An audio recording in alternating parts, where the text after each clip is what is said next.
আমার 41 বছর বয়স, যারা মধ্যবয়স্ক আছি তারা আমরা চাই আসলে যে যারা ইয়াং আছে তারা যেভাবে আমাদের মিডিয়াটাকে দেখতে চায়, যেভাবে সাজাতে চায়, আমি আমি আজমেরী হক বাঁধন আমি সেইভাবে আমার মিডিয়াকে দেখতে চাই। ইয়াংরা আমাদের সাথে আছে, আমরা এইটাতে খুবই হ্যাপি যে আমরা এখনো আসলে রাইট জায়গাতেই আছি।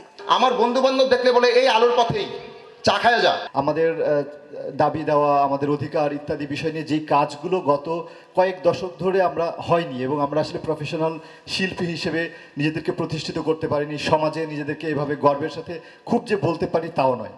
তো সেই জায়গা থেকে আমাদের মাথায় চিন্তা আসছে, আমরা সবসময় ফিল করেছি যে আমরা আসলে এই রিফরমেশনগুলো বা এরকমভাবে ওরকমভাবে জিনিসগুলো ঠিক করা যদি হয়, সিস্টেমটাকে যদি ঠিক করা যায়, তাহলে আসলে এটা সম্ভব হবে, সমস্ত শিল্পীদের জন্য সেটা সুন্দর হবে।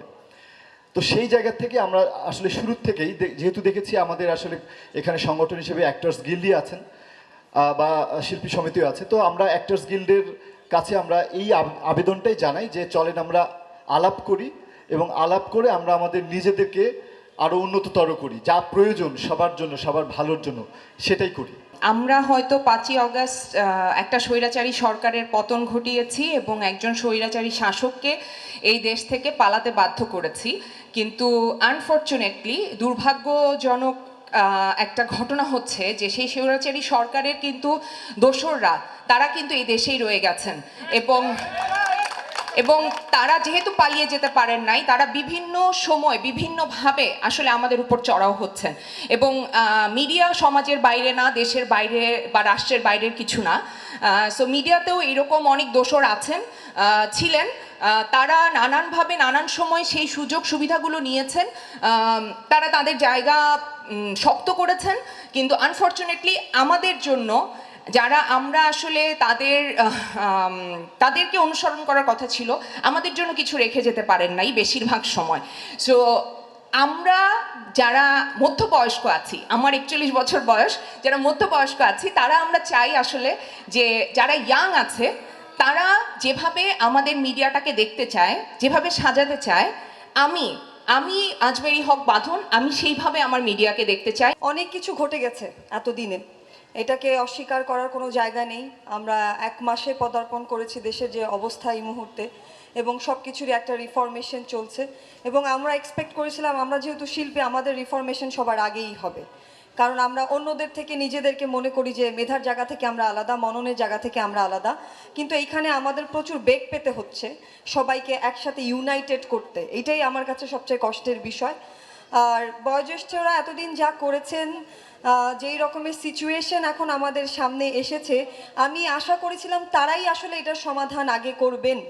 তাদের প্রশ্নের উত্তর দেওয়াটা মানে আমরা কেন প্রশ্ন করব? আমার এক্সপেকটেশন এই জায়গায় যে ঠিক আছে আমার সহকর্মী একটা ভুল করেছে, আমার সহকর্মী ও আমি সেটাতে সবার আগে হচ্ছে গিয়ে সমাধান নিয়ে আসব, কিন্তু আমাদের আজকে এই পর্যন্ত আসতে হয়েছে প্রশ্ন উত্তরের পালা। এটা খুবই দুঃখজনক, এটা আমি এক্সপেক্ট করি না।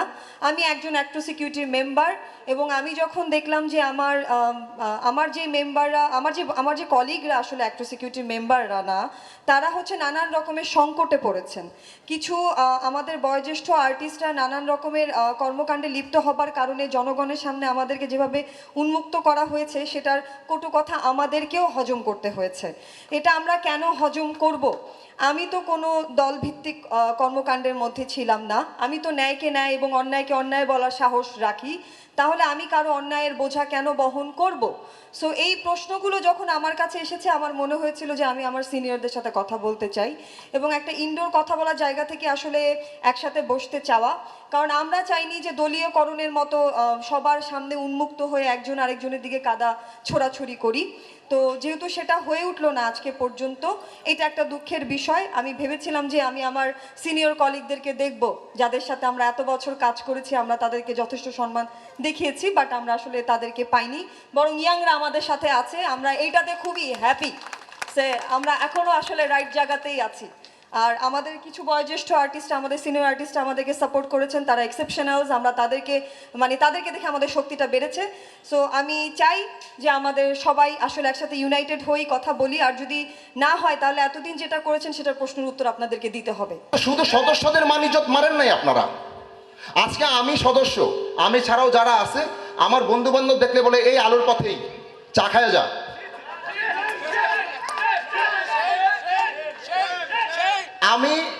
আমরা বলি ছাত্রদের উপর আঘাত হইল, সেটা আমাদের কষ্ট দিচ্ছে। আমরা বললাম এটা খুবই অপ্রত্যাশিত এবং হতাশাজনক। ছাত্র হত্যা করা হইলো, আমরা বললাম যেটা হত্যা এবং একটা সরকার কর্তৃক হত্যা হতে পারে না। উনি আমাদের অভিভাবক, থামলো না, দিনের পর দিন হত্যা হচ্ছে।